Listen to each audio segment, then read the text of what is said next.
shot here in my luxurious basement. You must be signed up for History 101. So let me tell you what we're going to do with this video.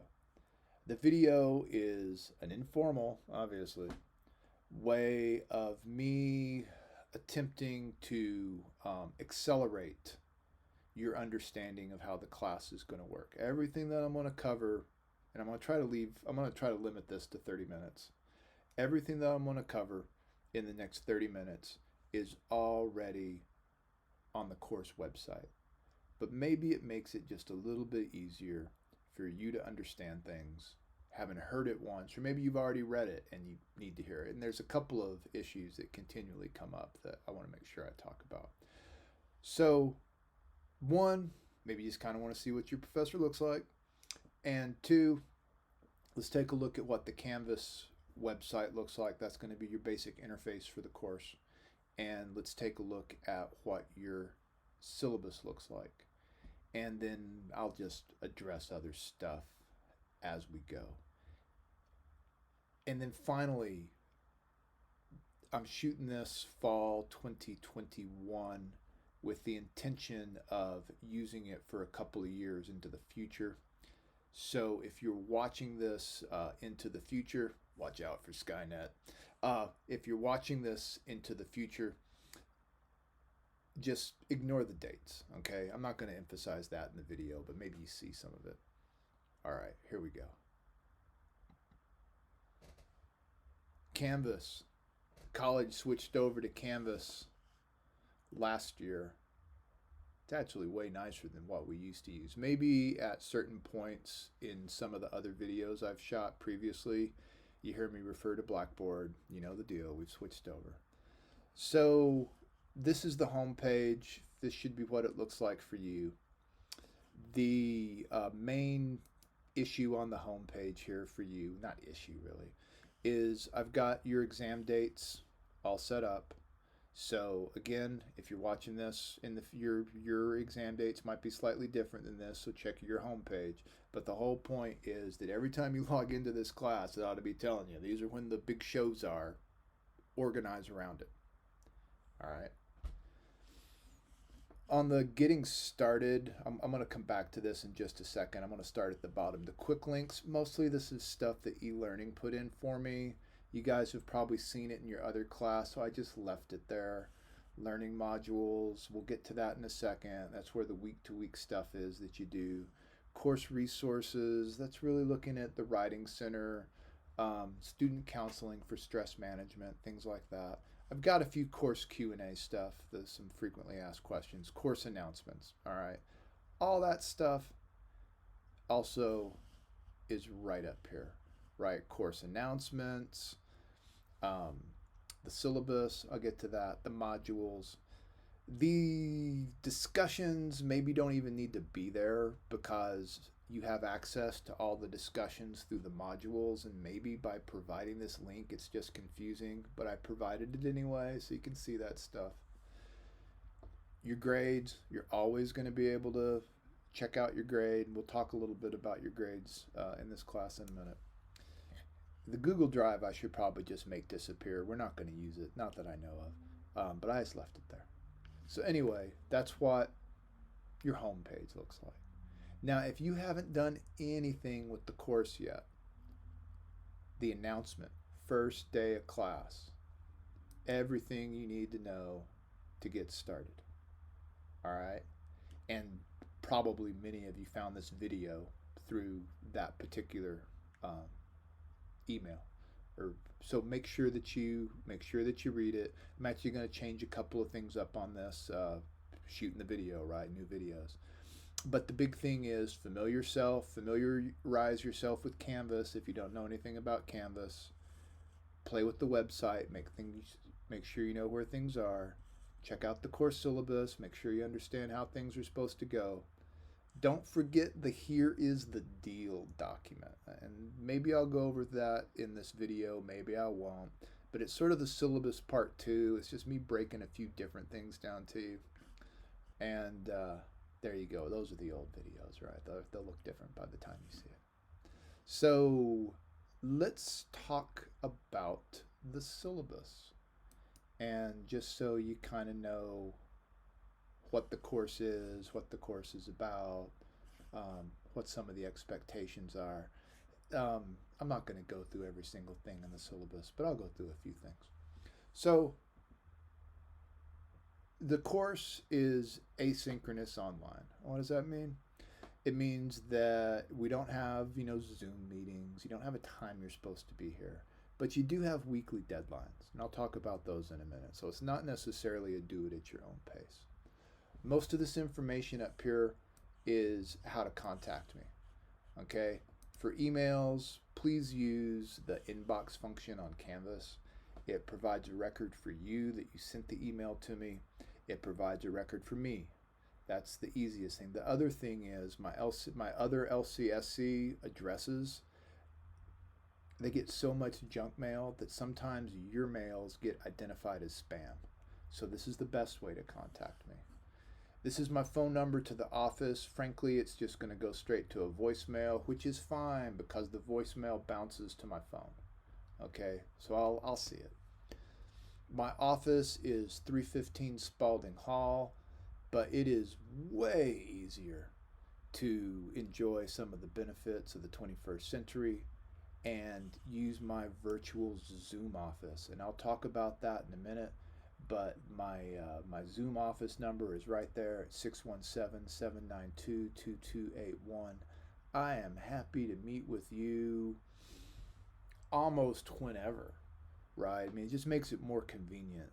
If you got like a 5 or a 10-minute question, whatever, we can do it on Friday, we can do it on Saturday, we can do it Mondays and Tuesdays, whatever. You don't even have to leave. We can just do a quick video call. I like that a lot. But you're welcome to come by the office depending on what happens with the Delta variant. All right, I've already dated the video. Office hours, Tuesdays, Wednesdays, Thursdays, 10:30 to 11:30 and by appointment. Let's talk about office hours for a second. Office hours are when I have set aside time specifically to help students address the material. Usually it's helping students figure out what they're supposed to be doing with assignments and stuff. These are not the only times I'm around. These are just the times I designate to hang around. During those particular times, I will have my Zoom office fired up. You dial that number into your, to Zoom for the Zoom room, and you should be kicked to a waiting room. If I'm not with somebody else, I'll let you in. We'll talk. Get tested out. Okay, course descriptions. You guys can read that stuff on your own. The course is really cool, though. We are covering ancient history, and we're covering for the first half of the class, and we're covering medieval history for the second half of the class. And how that's being defined as ancient history is basically stuff from the beginning of time until about the year 500, and medieval history is the year 500 to about 1500. And actually, the course is divided into thirds, and so the first half of the class we're dealing with the beginning of time until about the year 500 BC, so like super old stuff. And then the second part of the class is looking at 500 BC to 500 AD. That's the classical period, ancient Greece, ancient Rome, and then the last part is that whole medieval period. And you're not going to learn about every single thing that ever happened to the world from the beginning of time until 1500. We are going to select particular topics that require us to take a global perspective on issues and see how that works. So everything from how, different ways to organize a society, to relationships between men and women, to the development of agriculture, to the kinds of ideas that different societies have had. Those are all, more or less, culturally universal. And so we're going to, play with those and compare them. So it's cool. I really love this class. There's all kinds of different types of history that we can get into. Political history, cultural history, economic history, military history, gender history. I mean, just all kinds of whatever it is that you're interested in, we can probably find a history that connects with it. It doesn't all have to be, battles or kings or whatever. All right, let's keep moving through here. Course format. The course format is, I'll come into this in a minute. You guys read my Gen Ed stuff. This class is important because not only does it help provide content that it seems like every generally educated person should know, but really it is focused on helping you how to learn and helping you how to learn, helping you learn how to learn, and helping you how to work with different types of data and to decide whether that data is accurate and what you should do with it. And in our particular case, we're playing with historical data, and I'll show you some of that in just a second. But you'll be able to apply this to any kind of data you can think of, right? Any major you got. So you guys can go through the purpose and the goals. A lot of this stuff is State Board of Education policy and LCSC. You have to tell students this and that. But let's start right here. By the end of the class, you're going to know some more history for certain. You should be able to conduct some historical research. You should be able to think analytically. You can go through this. You're going to be a better writer. You're going to be a better thinker, all that kind of stuff. And if this is your first year in college, and I just kind of read this off the syllabus a little bit, your big mission ought to be thinking about the Gen Ed Core. I want to talk about the Gen Ed Core real briefly. I was the chair. I have been the chair a couple of different times of the General Education Committee here on campus. General education is so important. It doesn't matter what your major is. Business major, going into welding, going into nursing, whatever the major is. You should have some idea about how math works. You should have some idea about how science works. You should have some idea about how history works. You should have some idea about how politics work. You should have some idea of some of the classic literature. Because if you don't, you just put yourself at a disadvantage for being able to evaluate information and to being able to evaluate what other people are telling you. So, yeah, I think it's cool that way. Some of y'all might be thinking about majors and minors. We can talk a little bit about that if you want to. The required readings for the course. 1 second, let me grab it off my shelf. All right. The required readings are this book right here, Worlds of History, Kevin Riley. 6th edition. There's a whole bunch of editions out there. You need the 6th. Now, a couple of things about this book. One thing about this book is there's something like 50 copies available for free over at the library. You go over to the library. I understand you can also email them or talk to them on the phone and get it mailed to you. But you go over to the library. You tell them you're in this class. You fill out whatever kind of paperwork you got to fill out. And they'll check this book out to you for free. You're going to need this book right away. It also is available on Amazon. It's not that expensive.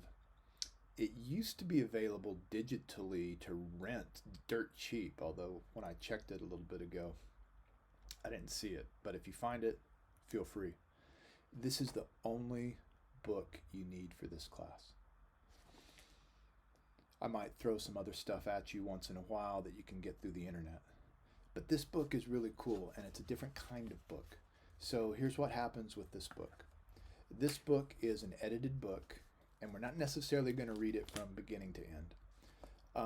It's an edited book, and each chapter is organized around a different theme.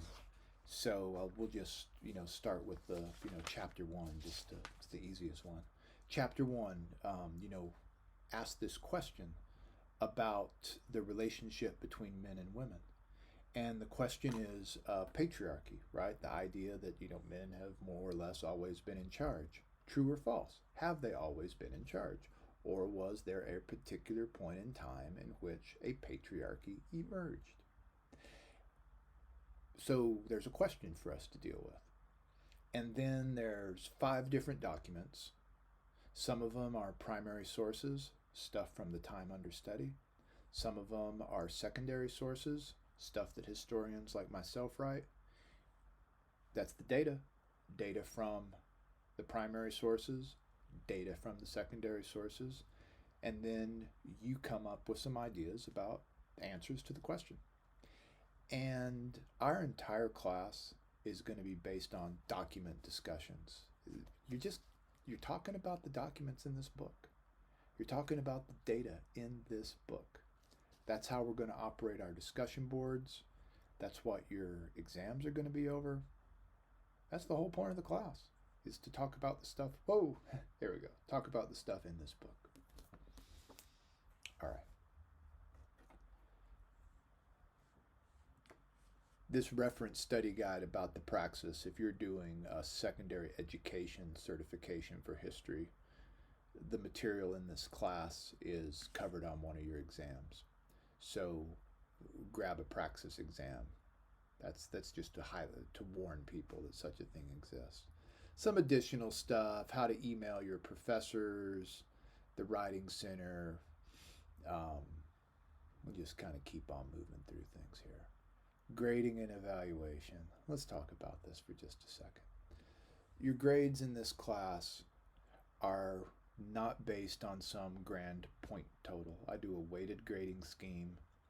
It's not as hard as it sounds, but it's different than what some of y'all are used to. You can see it on the syllabus. You can also see it over here on the right-hand side of the screen. Your exams are each worth about 25% of your overall grade. Your first exam's worth a little less, get you on board to figure out how to take the exams. And then your discussion boards, your class participation is worth 30% of your overall grade. That's easy enough, right? And I'll talk about how the discussion's going to work in just a second. Well, maybe I'll just talk about it now. The discussion boards, I want to see you talking about the documents. I want to see that you read the documents. And I want to see that you thought about the questions. And I'll sort of leave it at that. No, I won't. Let me talk about this for just a second. Here's how our discussion boards are going to work. The first week, everybody is required to participate and figure out kind of how it works. After the first week, the class has been divided in half. And that's when you see those A through question mark and question mark through Z. The class is divided in half. And starting week 2, half the class is required to help lead the discussion. The other half is not. So you have required participation every other week. On the weeks when you are required to participate, you got to get your first posting up by the end of the day on Tuesday. That way people have something to think about. You got to get a second posting up by the end of the day on Saturday, kind of summarizing things. And you can post as many in between as you want to. As the syllabus says, there's not a magic number. But, 100, 150 word postings a week sounds about right. For the more mercenary of you, keep in mind that the mission is to convince me you read the documents. The other thing that you want to keep in mind is that the discussion boards are your study guide for the exam. So you just want to make sure that you cover the material in there. Now, what if you're not required to participate? Can you? You bet. And it's the only form of extra credit I'm going to accept. You can participate every single week if you want to. And on the weeks in which you were not required to participate, but you did, that'll just be extra credit. Okay? Oh, I already see it says something about Blackboard in the syllabus I need to change. It's okay. So we'll get into those discussions. Frequently, one of the big questions that a lot of people struggle with sometimes is, when is that first posting due? That first posting is due on Tuesday. Well, when do I have to have the second posting due? It's due on Saturday. And let's just get into this, and I'll continue to remind you. All right. What do we got here next? We've got exams. I've talked about that when we'll get to the exams. The exams, they're pretty straightforward, right? It's basically multiple guess, chronological order, some fill in the blank. I'm not trying to trick anybody, but I do want to see if you read. And the material, it's open books, open notes. You should be taking notes as you do all this, but it is on a timer. All right, so you're not going to have time to look up everything if you haven't paid attention. But if you kind of know where things are at, you should be able to do okay. Late makeup work, I'm not into it. You know when the exams are. Be ready for the exams. Plan accordingly. Same thing if you were supposed to, you were required to lead a discussion and you didn't. I'm not into making it up. Now, having said that, man, stuff happens. So if stuff is happening to you, let me know. Keep me in the loop.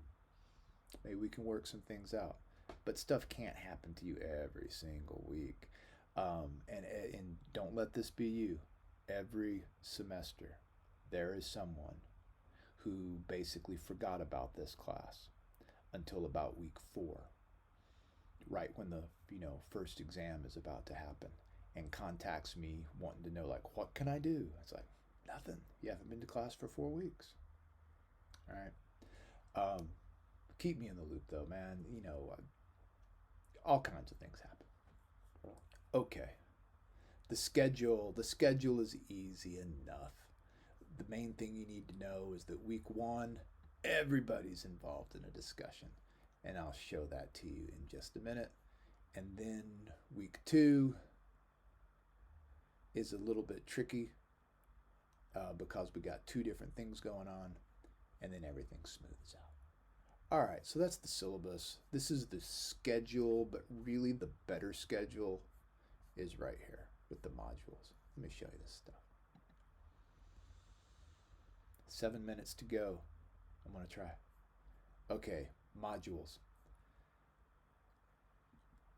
Welcome, begin here. If you've never done Canvas stuff, check it out. Same thing, resources for students. I talked to you about the online stuff. Really what I'm trying to get to right here is the course week by week. You can only see the first 4 weeks. I have the rest set up. Week 1, week 2, week 3, week 4. Okay. When you go into week 1, bam. Your first assignment is to participate in the 2 discussions. You click on it, zoom. It sends you to discussion number 1. You reply and you answer. When you're done with that, you go to discussion number 2. Boom. You reply and you answer. And discussion number 2. It's just a little bit different because here's a video setting the stuff up. All right, these videos are short. They're 10 or 15 minutes, just kind of explaining to you what you should be thinking about while you're reading.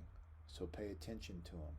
And then some of these videos below are required, and some of the stuff is extra. Looks like I got some broken links I gotta fix. This kind of stuff happens. But this is for the second week, right? And you just kind of move through here. Now, this business here about like the A through question mark, it's going to be different depending on what semester you're taking this class.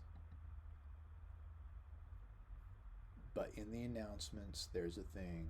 What does A question mark mean? What does question mark Z mean? It basically means your last name. If your last name begins with the letters A through question mark, and then, basically every semester I go through and I kind of count up where about the halfway point is. This particular semester, fall 2021, the halfway mark was the letter J, so it's A through J. But in the future, in fall 2023, maybe it's a different letter. That's what that means. Okay, so you're in these groups so that it's every other week. Let me go back to the modules.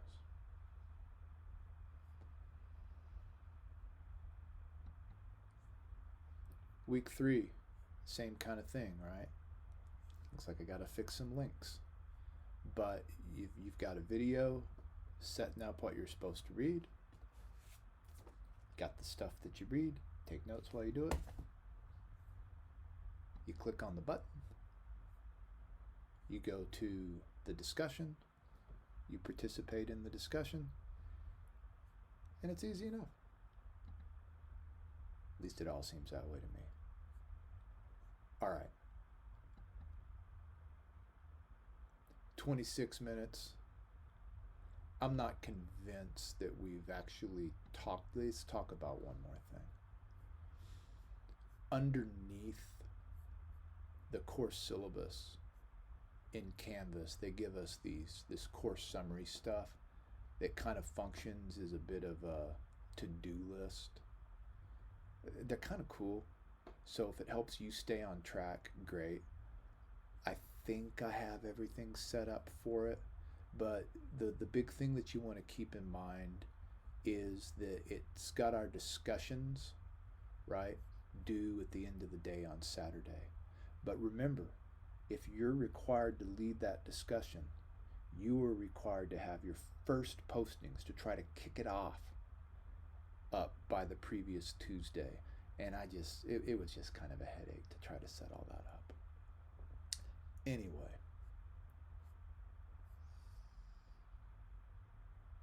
The class is cool. I think the class is let me just kind of talk about a few other things here, and maybe I'll see if I can kick it out of, there we go. Yeah, I love teaching this class. I love teaching the old history. I love teaching the ancient stuff.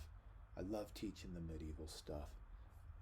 The course is based upon the idea that you have an interest and you're willing to, as in you have an interest in learning, not that you know anything about it, and that you're willing to give it a try. I think that this book is so cool because partially this book can really turn you on into other ideas about what you might be able to do with history. I'm just firing through my notes here. I kind of went off script, and so now I need to review to see if I actually talked about things. A couple of things I want to bring up about the course format. Because it is a online course in which we are trying to get like interaction going on between each other with the discussion boards. The discussion boards is where it is at. So here's the thing. If you've got some kind of test taking anxiety or whatever, and you want to demonstrate that you actually have learned more in this class than what your exam grades show, then being active in the discussion boards is what you should be doing. That, what you want to do is put me in the position of looking at these grades in your, exams. And it's like, all right, well, those grades are suboptimal, but holy smokes, it looks like they read everything. And they had all these interesting comments. And that puts me in a position of having to kind of think about how things should be done. That's the position you want to do. What else do I want to talk about for just a second? So here's, the here's the deal document brings this up. I'll bring it up. This is going to go on just a little bit longer than 30 minutes, but not much longer. Um, this is a borderline be your own professor class. That is a good thing, and that is a dangerous thing, because it means you have to have the self discipline to sit down and do the work. If I were you, I would designate a time, a couple of times a week, when I was going to sit down and do the work. Because it is very easy to take this online, do it your own pace class, and just kind of put it off because work called you in, and this other class has this thing due, and some friends came over.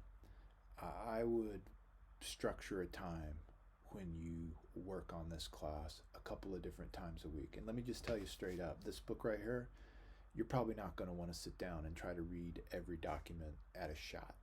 You probably want to read, 2 documents, do something else. 2 documents, do something else. 2 documents, and you're done with the chapter, and then you're ready to talk about things.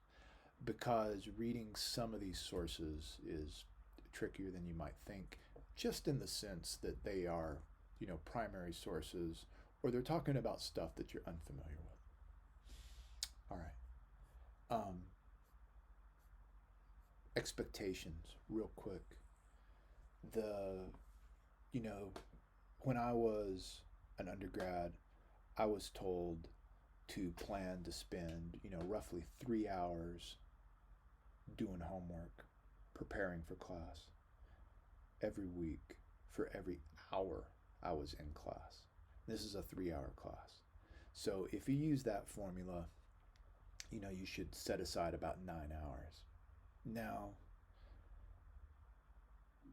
that's probably too many, right? That's probably too much. But 6 hours might not be too much. You want to make sure you leave yourself the right amount of time to spend for your class. This class should not take all of your time. This class should not take, more time than all your other classes combined, right? And some people, get kind of worried about that kind of thing. But seriously, this class should take probably anywhere between 6 to 9 hours a week of your time, keeping in mind that 3 hours of that is supposed to be you doing discussion boards, engaged in the class and all that.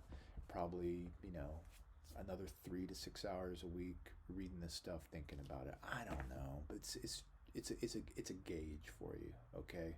And if you have trouble hitting whatever your target is, or if you have trouble with it, show up in my office hours and let's talk.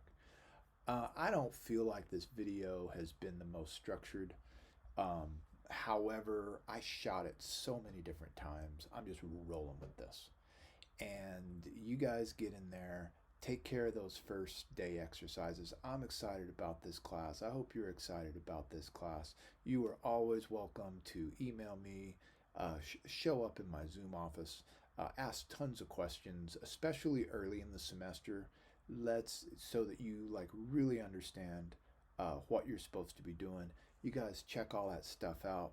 Welcome to a new semester, and I look forward to seeing you in the discussion boards.